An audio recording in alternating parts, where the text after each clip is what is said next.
Something old, something new, something borrowed, even if it's the groom, and something blue. Nice dress, Deirdre. Everybody loves a wedding, except the Corrie cast. Weddings are all very nice on the screen, but a film are a pain in the bum. Weddings are horrible. Oh, God, it's the most boring day you've ever had in your life. I think the difference between a soap wedding and a real wedding is that with a real wedding, you want everything to be perfect. No hitches, everything to be just as it should be. Whereas with a soap wedding, that's the last thing you want. Coming up in this programme, we speak to the street's blushing brides, go behind the scenes of some of the most extraordinary weddings, and get the lowdown on the frocks from the man who designed Princess Di's wedding dress. Everybody loves a bride. Everybody loves it because it's drama, it's larger than life, and it's a big social occasion. I think weddings make great soap material because, I mean, it's not just soap, you're talking drama. I'll call you. I promise. I love you. Jerry! Jerry! And it's so emotional. The day is so emotional. Liar. What? Liar! Hey? Liar! Liar! You're a liar! Calm down! Well, you know there's going to be a spot of trouble. It's all fixed up, the licence and everything. There's a bloke in there waiting to marry us. All you got to do is say yes. Have you gone stark raving mad? Someone at the back to say, don't make a fool of yourself. You don't love him and you can't marry him. Everybody's out of their normal environment and anything can happen. In fact, we've had a wedding recently. And what a wedding! It was the talk of the tabloids as Peter Barlow walked down the aisle again. You're getting quite good at it now. I think I might have said Shelley at Lucy's wedding and Lucy at Shelley's wedding. You get confused to which one you're married to, but now I'm married to them both, so it's all right. No, it's not. It's bigamy. I think in a strange way, in his own head, Peter was doing the right thing by marrying Lucy because he got her pregnant, he did love her, and he wanted to marry her. I, Peter Barlow, do take thee, Lucy Victoria Richards, do take thee, Lucy Victoria Richards, to be my lawful wedded wife. I really couldn't believe my eyes when I saw him go through that marriage ceremony with Lucy. I mean, without laying his cards on the table to both women. It was cruel, it was wrong, it was crazy.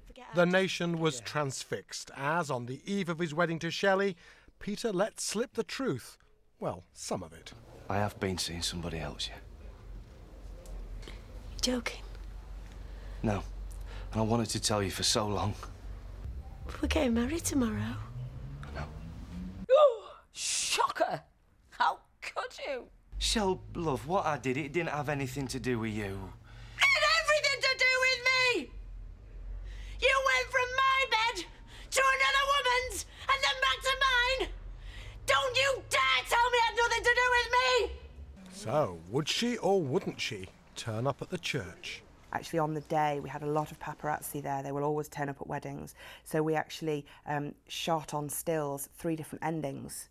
And they ran in all the magazines, and it was one situation where viewers didn't know what was going to happen, whether they actually were going to get married. And that's great, always to have that element of surprise. When Shelley did show up, I thought she looked really lovely. Shelley just loved her dress, she loved the whole thing. That's probably why she went through with it in the end. She had almost a sort of a brocade, almost a boned bodice, like a corset top over an A-line skirt. And with tiny little straps, and the hair was done with the tiara. She wanted to look like a princess for the day, whereas Sally thought she looked like a Disney character, and I was in it from 7 o'clock in the morning till, 7:30 at night, this dress, for a week. I thought she looked lovely. And all the makeup girls were going, oh, honest to God, she's going to cry her eyes out when she sees you, Mum. She's going to think you're wonderful. And I was like, I swear to God, she won't. She won't. She won't. Anyway, she turned up on the day and she laughed her head off. She went, look at this day, you. And I went, I know. And the girls were like, what? And she went, oh, no, I'm not being awful. She looks great. It's just my daughter would never in a million years get married in that. While Shelley was enjoying being a princess for the day, wife number 1 was lurking outside the church. I think you'd better hide. Bye. I thought that was a cracking episode, actually, with Lucy with the pram outside, just turning as they left the church. I thought that was a brilliant one. We filmed it in a place called Acton Court in Stockport. And this place was where I used to go to all the teenage marriages when I was a kid, and all the 18-year-olds. Yeah, it was one of those places, and it's proper, you know, just perfect for Peter and Shelley's wedding. Brilliant location. And it was that hot, and it's on the very, very busy road called the A6. And it was that boiling, we had to close the doors, even though it was like 90 outside, and because of the sound, you see. Well, one of our sound engineers, his nickname's Chirpy, he got that hot that he fell off his ladder. So the next day, the boys came in and they put like a dead body white line around it, you know, where he'd fell. Julie Hesmondhalgh wasn't at Shelley's wedding. She was actually at her own, but she did catch the episode on television. And I came in the next day and said, oh, the wedding scenes were fantastic. It was so good. It was so much movement in it. And everyone was saying, it was so hot. The boom operator passed out. Oh, we all had to have like gallons of water. It was hell. Everyone was like, oh, I can't do it anymore. And the great thing, there was a psychic fair going on in the next hall, so we had the whole lot out. It wasn't remotely private, and everyone was having a go up. And then we decided to film the scenes. It just worked out when all the kids came out of school. So obviously the kids were screaming all sorts. So you're just like, oh, I'm glad I was at my wedding instead. It's all smiles now, but you just know it's all going to end in tears. Any advice? I would advise Shelley to deal with Peter in the fact, remember, he is an Aries. I did give Shelley advice when she married Peter. It consisted of one word: run. The negative side of an Aries is that they are quite selfish. They don't think about the past. They don't think about their actions too much. So really, what Shelley has to do is take control of Peter, not allow him to just go his own way and do his own thing. The man should die. And should be shot at dawn and hung, drawn and quartered and buried in the river with a cement welly on his foot. Serve him right. Hey, calm down, ladies. After the break, the secret wedding that had the nation reaching for their hankies. My heart was broken. I nearly wrote to the show to say, I'll help, I'll help.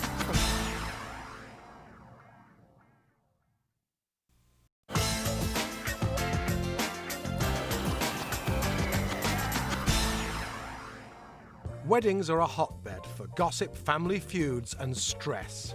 Peter, love, nobody likes weddings. 20-odd quid on relatives you've not seen for donkey's years. Friends taking umbrage when they're relegated to the evening do.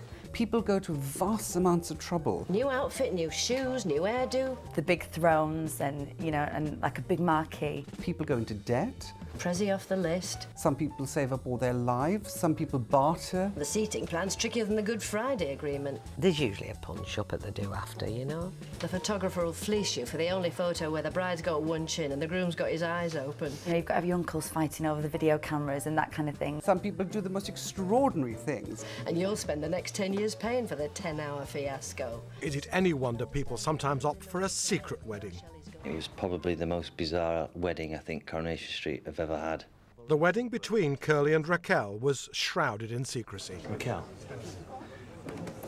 there's something I have to ask you. Why are we doing this on the quiet, and why can't I tell anybody? So nobody gets the chance to talk me out of it. And nobody can talk you out of it. They couldn't. Maybe they could if they knew what to tell you. We're going to get married, right? But you mustn't tell anybody, right? So what we're going to do is we're going to take you and Sarah in a van to South Manchester, right? No one knows about it. I call upon these persons here present. I call upon these persons here present.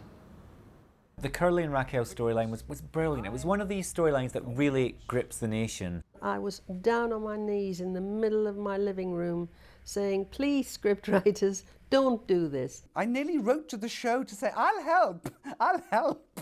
He is going to flutter near that flame and get his wings burned. And boy, was I right. And although they were doing the wrong thing, getting married, and everyone knew that, people kind of liked it as well. It was a strange one. You felt sympathy for everyone around there. Do take the Norman Watts. To be my lawful wedded husband. To be.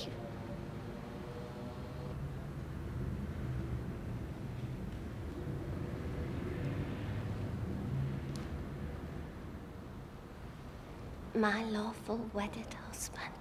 I'll never, ever forget it because I was glued to the set. I'm a big Curry fan. I think, I want to see what this girl looks like. But of course, it wasn't to be, was it? There she was in her green, bottle green polo neck. She had on a fitted black leather blazer, and she had a short little check miniskirt on. And I think her only accessory was she always wore that little heart locket.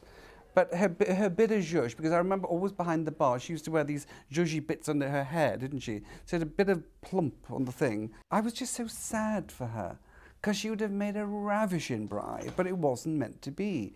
My heart went out to her. I thought I could have made her look stunning. I wept when they got married because I knew what would happen. I knew she would break his heart. Raquel is a sun sign Gemini. She's a flirt. She loves to chat. She's the social butterfly of the zodiac. And it's almost like trying to pin down a butterfly. You can't. Curly Watts is a Cancerian. This is someone who wants to stay at home. Cancerian men make great cooks. And they love to be looking after the person that they care about. They want to protect them. They want to envelop them. So on the one hand, you've got someone wanting to be free, and the other one wanting to protect. Not an easy relationship. And this is where I felt the whole relationship was doomed to failure. The path of true love never did run smooth. Deirdre's testament to that. She nearly married Billy, then there was Ray, then she married Ken and Samir. 3. Deirdre Hunt, Langton, Barlow, Rashid she is now, yes. And Ken's not been backwards in coming forward either. He's had 23 girlfriends and 3 wives, which does not mean he's a Lothario, but rather that he's pretty hopeless at hanging on to anybody. I remember the wedding to Ray. It was all very last minute because they didn't realise that they were in love for quite a long time, and then it suddenly dawned on them both that they should be together and that they were in love. And they had a very sort of hurried wedding. And I remember a scene with Maggie Jones, who's playing my mother, who still plays my mother, bless her, I love her. She was bemoaning the fact that I was wearing a suit for the wedding that I'd actually been to work in. I accept this ring. As a token of the pledge made between us. As a token. As a token. As a token. Of the pledge. Of the pledge made between us. Beige cotton poplin? Oh dear.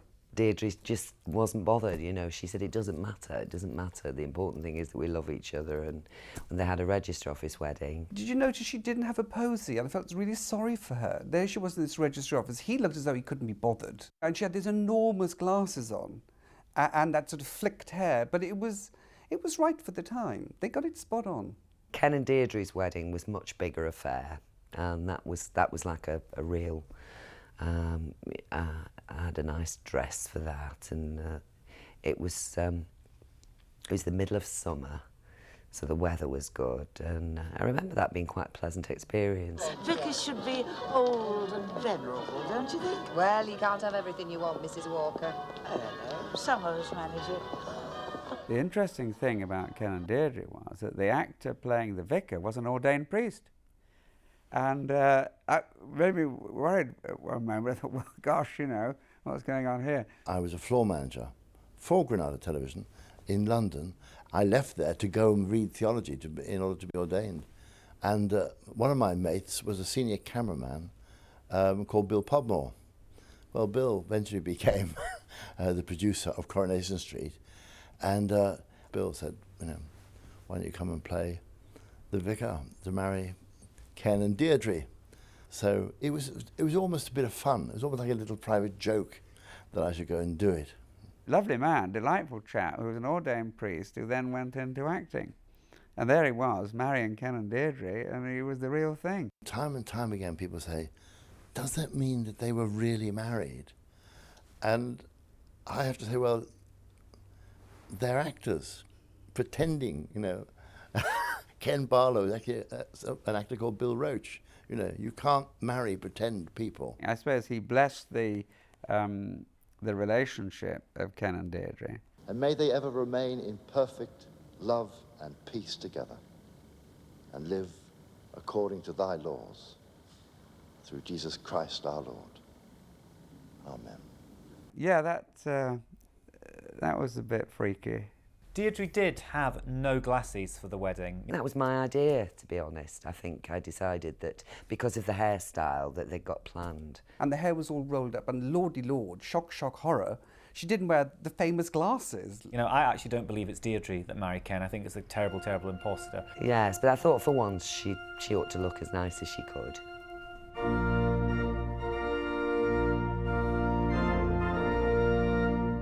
There aren't a great number of people in the church. I mean, they're all the regulars from the Rover's Return. But outside, there were thousands of people, absolutely crammed. I mean, there were police sort of having to sort of patrol the place. I was absolutely amazed. People get caught up with the whole frenzy of weddings, and it's like a tidal wave. You either go with it or you battle upstream. It was almost exactly the same time as Charles and Diana got married, and Charles and Diana was such a big sort of fairy tale romance. I think weddings were very in vogue. Well, apparently there were more people watching Ken and Deirdre's wedding on ITV than watched the royal wedding on ITV. I think it was billed as the other wedding. I remember being quite thrilled by that at the time. Everyone got really caught up in Ken and Deirdre as that sort of a very different Charles and Diana. I think people hoped it will be at last the happy marriage that would last, but I'm afraid not in the soap world. But at least their divorce paved the way for another Corrie wedding. Only Deirdre could go to Morocco and, bring back a waiter as a souvenir and then marry him. Deirdre was desperately in love with Sammy, and he was with her. It was love's young dream. I'm not dreaming all this, am I? I mean, I didn't just fall asleep with a holiday brochure in my hand. No dream, Mrs. Rashid. I am for real. This ring is for real. This funny little teeth is for real. But that marriage couldn't last either, as Samir was killed in a mysterious incident, leaving the way open for Ken and Deirdre again. Ken and Deirdre do have a very long-standing, durable relationship. One that is based on two very strong signs. Deirdre, as a Cancerian, is what we call a cardinal sign, that is a leader. And Ken, as a Libran, is also a cardinal sign. Now, these two are the strongest signs of the zodiac. So whilst they are both totally different in their ways, they are both determined to make the relationship work. I think at some point Ken and Deirdre should marry, but maybe not yet. Maybe there's a few more rows and maybe a little difficulty to come along. But it's not fireworks, is it? I would have thought that it was because it's comfortable. I would quite like to see Ken and Deirdre get married if it was for the right reasons and not because they'd discovered the tax advantages or because her ghastly mother, what a character she is, nagged them into it. Deirdre's always had this kind of underneath it. That's why she went with Dev, that's why she ran off with Samir. But she always goes back to Ken because at the end of the day, you can't beat security, can you? And you can't beat, and he's reliable. I think Ken and Deirdre are destined to be together, and although they've both got little things that they need ironing out, that's what life is about. They do work well together. And they do love each other. Probably they shouldn't inflict themselves on anybody else, and they can have a reasonably happy life given the dysfunctional family around them. Yeah, I think it would be good if they got married again. And I'm still available for weddings. We've considered whether to get Ken and Deirdre remarried on a number of occasions, but we feel actually the relationship works really well just as it is. They're very much together. They have their ups and downs, they have their rows. Occasionally one of them walks out on the other, but there's something, I think, pretty permanent about Ken and Deirdre, and I don't necessarily feel they have to get married to prove that anymore. I think if they decided to make that commitment, then it might just waken something. I think it is important, a ceremony, because it does frighten you, it is a commitment, and therefore you think you are going to promise to be with somebody for the rest of your life, and that scares the pants off most people. In fact, it scares some people so much, they don't show up at the wedding. I think Coronation Street is the only show that has ever done a wedding where neither bride or groom turned up. That was Derek and Mavis, of course, it would have to be. I thought that was inspired and original and so real, so what they would both do, so completely in character and not what anyone expected. The street, to me, is at its best when it's balancing both pathos and comedy, and Mavis did that really well. The one thing that was absolutely typical of Derek and Mavis is when they found out that the other one hadn't turned up either, they were both miffed. He sent a message to say he couldn't go through with it. Derek didn't turn up at the church. His best man came with his apologies. I don't believe it. Oh, how could he? Rather affronted. How could he do that to me? Maybe you did it to him. Yeah, well, he didn't know that, though, did he? Oh, dear. Oh, Lord, I don't think I can cope with this. Well, doesn't that make you feel better? Better? Well, that's a stupid thing to say if ever I heard one. Well, you've been feeling terrible, thinking you've hurt him and let him down. At least now you know you've nothing to feel guilty about. Oh, this is terrible, Rita. Derek was the ideal man for Mavis in that they were both so alike, so lacking in the ability to seize hold of life.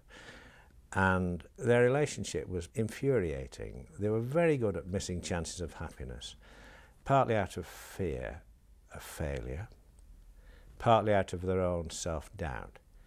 They suited each other wonderfully well. They finally realised that they did suit each other wonderfully well, and while everyone held their breath, they tied the knot in 1988. I think Mavis was in danger of becoming a sad lady who smelt of cat's wee before Derek arrived. And then suddenly she had all this rather incongruous lust, because you had to believe that if you believe what Derek said about her, and love and passion in her life. Mavis, you're not boring, I promise. You're incredibly erotic.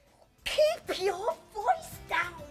Coming up in part 3, one of the most extraordinary weddings Coronation Street has ever seen. I couldn't go out for a week. My eyes were so puffed up. I thought it was truly lovely.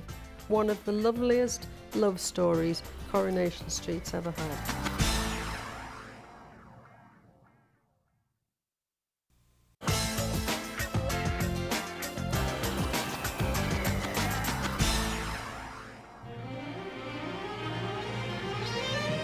At a wedding, all eyes are on the bride, and Coronation Street is no different.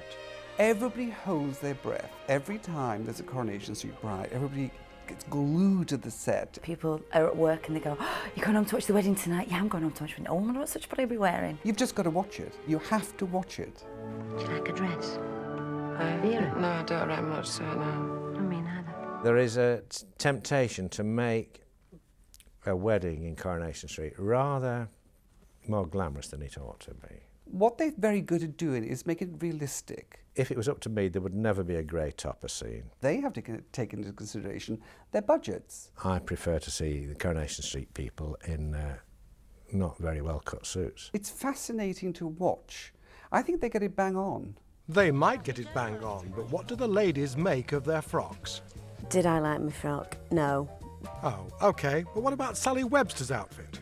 I had this horrendous suit on, actually, which I didn't like, but great for the character. It was brilliant. It was like this purple kind of velour. I looked like a sofa. She looked more like a chin sofa from the first one. Or as Kevin Kennedy said, I looked like Oscar Wilde, which I nearly hit him a few times. No, I thought she looked very elegant, actually.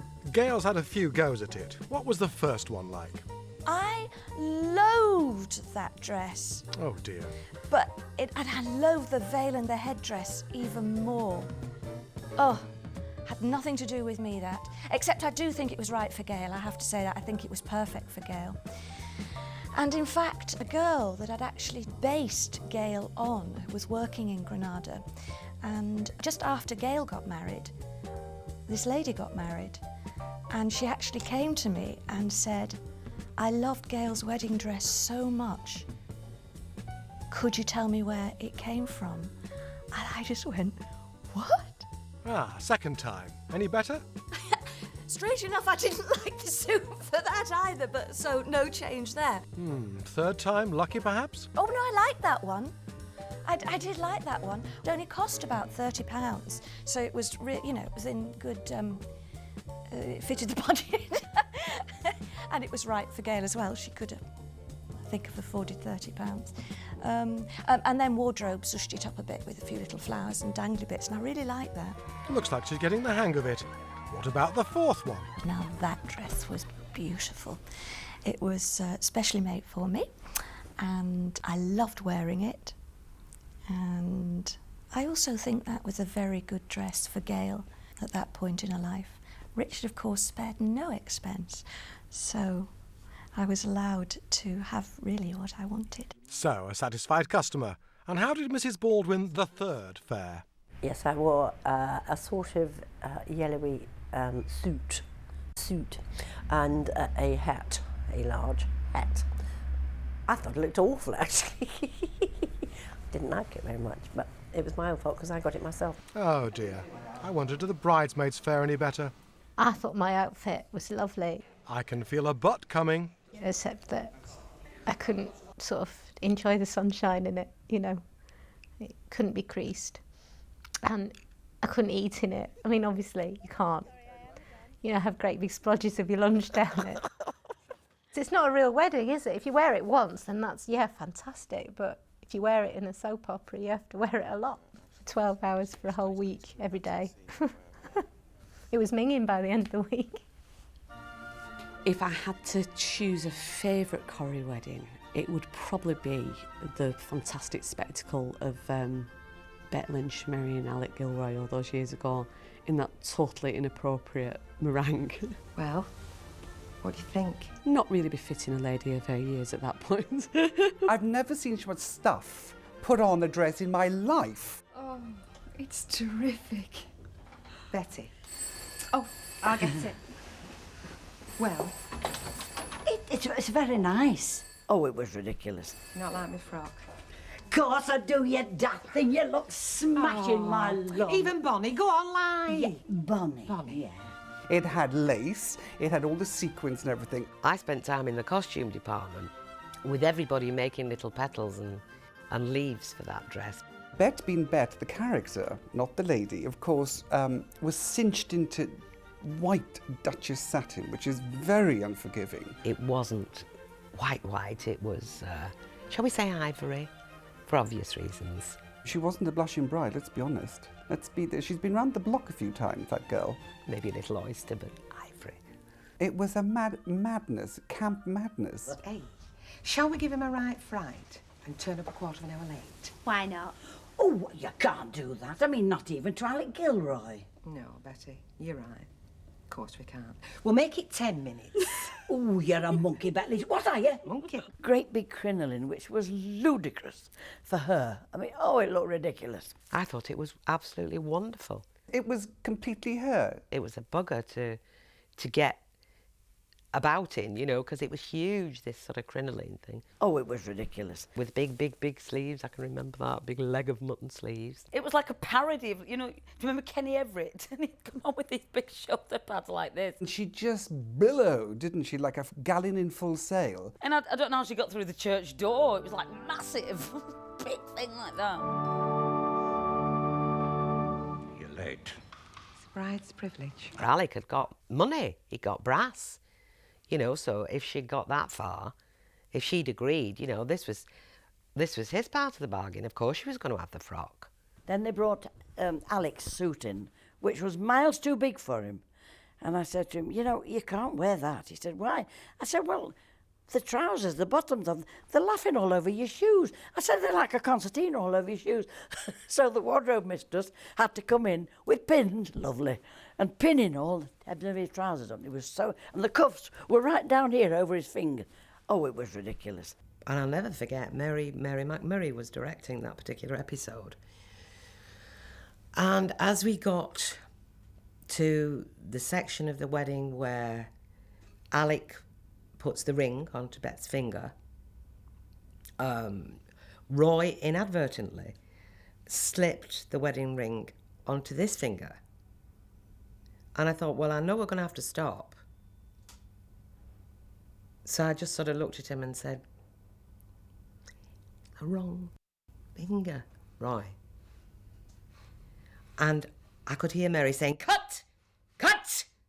And I thought, what the hell? What? Should have you got a minute, Julie? And I said, yes. And she took me quite rightly to the opposite end of the church and me for swearing in church. And she was quite right to do so. With my body, I honour you. All that I am, I give to you. With my body, I honour you.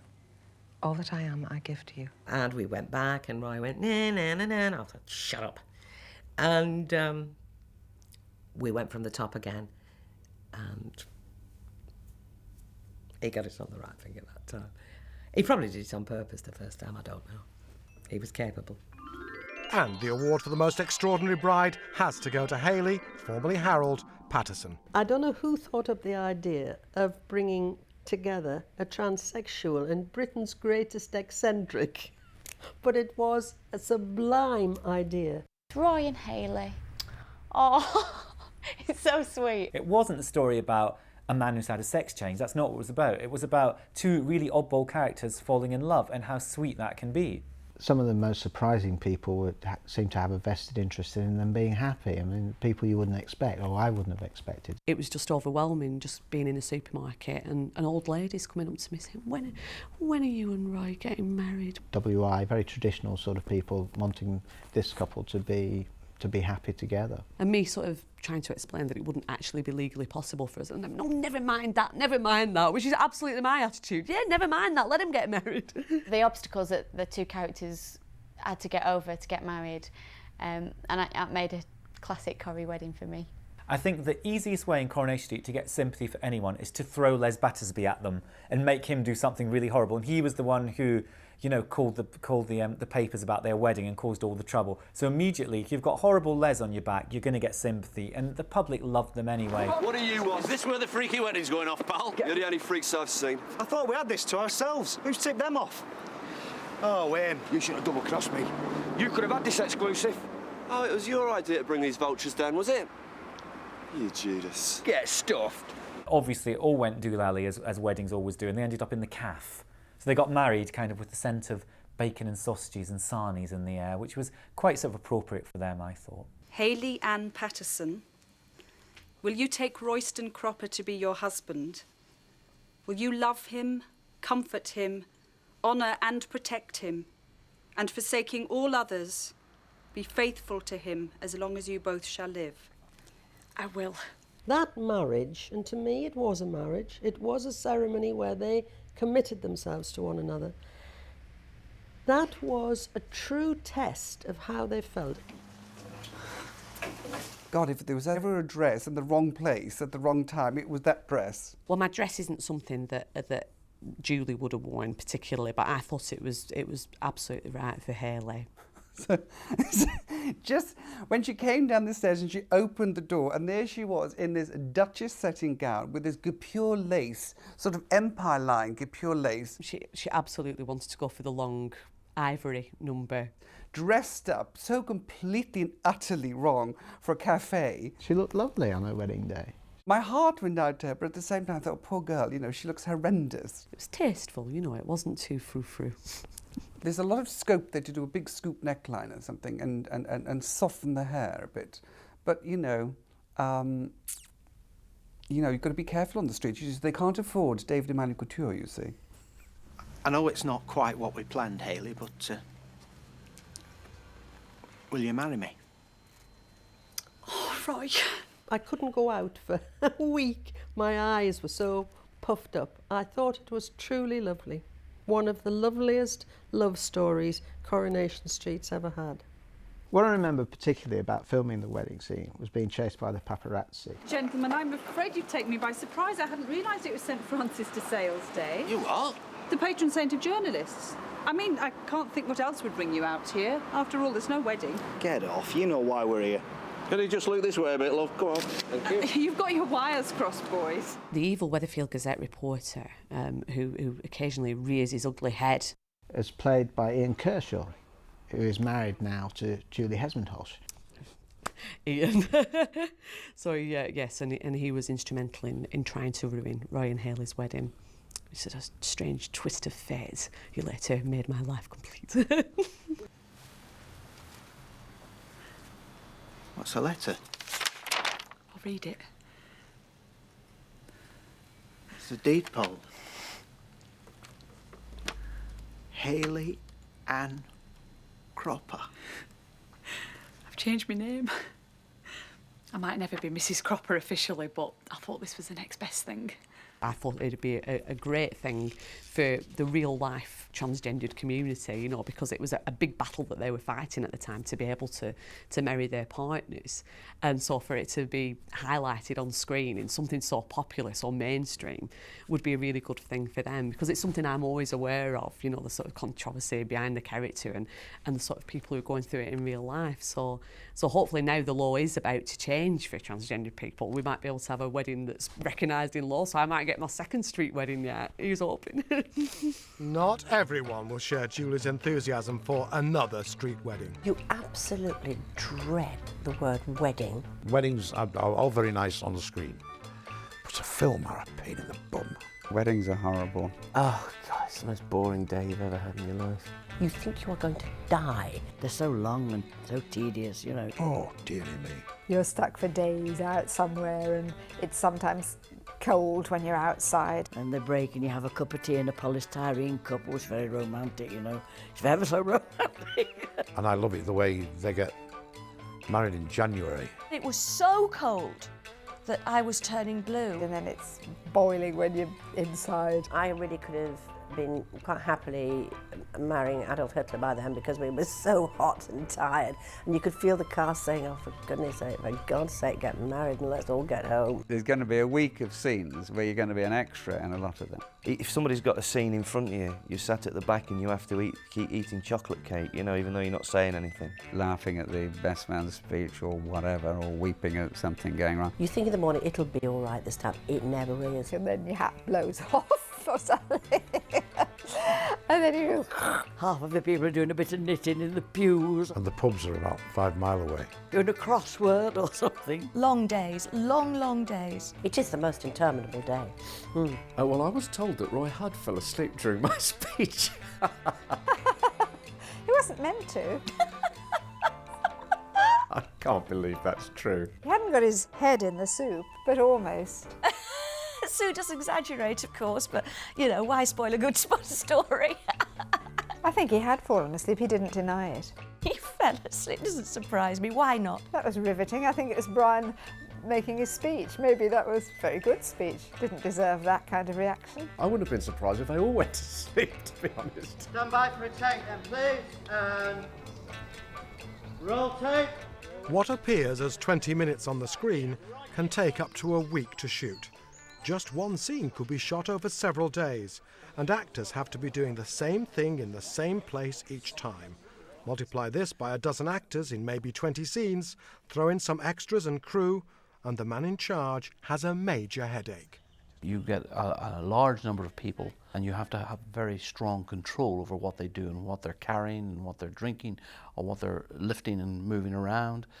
So you rely very heavily on your team of your first and second assistants who keep and marshal that number of people all day long. But actors will be actors, and as the long day stretches ahead of them, they're liable to start, well, acting up.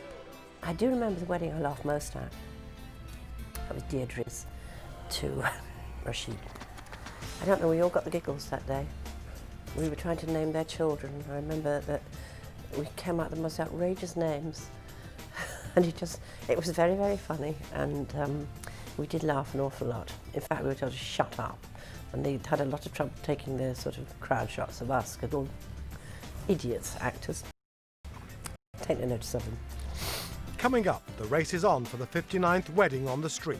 It would be a complete farce. It would be Carry On Weatherfield, no doubt.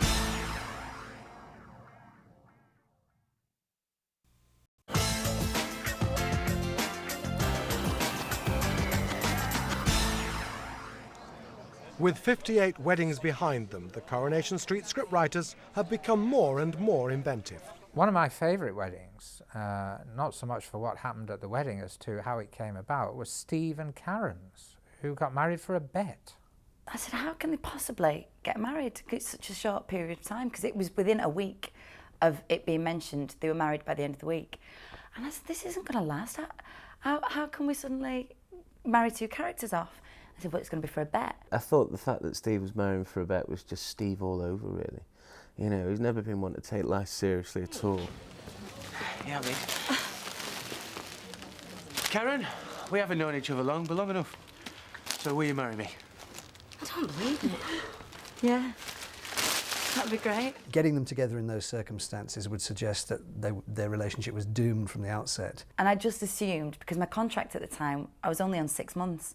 So I thought, well, that's me. I'm going to marry Steve McDonald. It's not going to work out, and I'm going to be working in fish and chip shop again. Marriage should not be entered into lightly or without due thought, but with respect and with the intention of sharing each other's happiness. I looked around the room, and I had Hayley Cropper, Janice Battersby, and I was quite new. I think I'd only been there kind of like 7 or 8 months. I'd gone through this whirlwind of kind of getting the job at Corrie, and then all of a sudden I was marrying Steve McDonald. And if anyone knows of any lawful impediment where they may not be joined in matrimony, you should now declare it. Yeah, it's going to cost us a flaming fortune. And I was in this funny outfit.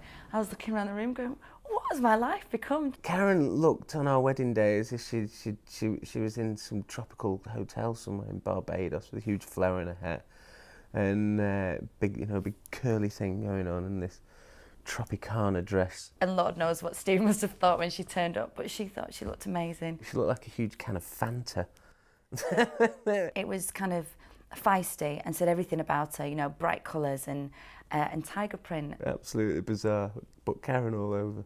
Karen is a wonderfully strong character, but I think there's a weakness in that character, which is what makes it so watchable, and that is that she's easily seduced. And I don't just mean by men, I mean seduced by thoughts of a better life, even thoughts of a better wedding. Who, other than Karen McDonald, would go, right, I know what to do, I'll get a divorce and then I can get remarried again. Bonkers. The only reason she's doing it is because she wants all the attention of a huge wedding, which is Karen all over for the biggest attention seeker the planet has ever offered. Look, it's like those people who make the vows again, only when we're making brand new ones in a church and, well, we might have lots of bridesmaids and... I get it. You just want a big do, don't you? It isn't fair. I feel like I missed out last time. Proper ring, nice dress, nice reception and some presents. Karen, you can't get divorced just so you can get remarried in a fancy frock. Makes a mockery of the whole institution. Now that Karen's gearing up for her second wedding to Steve, I think she wants to make up for everything she missed out first time around. She wants the wedding of the century. Karen wants a Posh and Beck's wedding. Because it's been mentioned before that I think Victoria Beckham is a bit of an idol of Karen's, and she'd love Steve to be David. I mean, it'd be so romantic, and I can see you, baby, in a nice designer white suit. Don't you think we are Posh and Beck's? Look, this would be our big day. You only get married once. Or twice. She could look electrifying. That girl is like a model girl. She's got a great figure. She's got a great face. She's got wonderful bones. They just jump off the screen. So tell Steve either to gamble or save up some money or get some money together, make her look drop-dead fabulous, because she could be a fabulous bride for the street. Against all odds, no pun intended, they're still together. They've been through some serious ups and downs. We've got lots of plans for them for the future. Now, what the wedding is still to come that we haven't done, I don't know, but we'll think of it. I think I would like to see Fred getting married. No, a man needs a wife like liver needs onions and a chicken needs stuffing, no doubt about it. Well, Fred Elliott, the poor old chap, he's had a rough old time, hasn't he? The role that Fred has is to constantly propose to women and constantly get turned down. Will you marry me? Fred! What did Curly say once? If a mop had a blonde wig on and a dress, Fred would ask it to marry him. Will you do me the very great honour of becoming my wife? I can't really ever envisage Fred having a happy marriage. Will you marry me? I would love to see Rita get married again. I'm a big fan of Rita's. I mean, if Rita and Norris got together, That'd just be amazing. Nobody deserves to be married to Norris. Nobody whatsoever. Fizz and Kirk. I think that'd be a great humdinger of an ease up. I'd love to see what Fizz wore. Fizz could make her own dress. She could make it out of all different. She could have like tin cans pulling off the dress so that she could walk down the aisle and it was making a noise. Oh yeah, that would be fabulous. I'd love it. I think Dev and Sunita should get married, and I certainly think Dev should settle down. It's just I made such a mess of this the last time that I don't want anything to spoil this moment.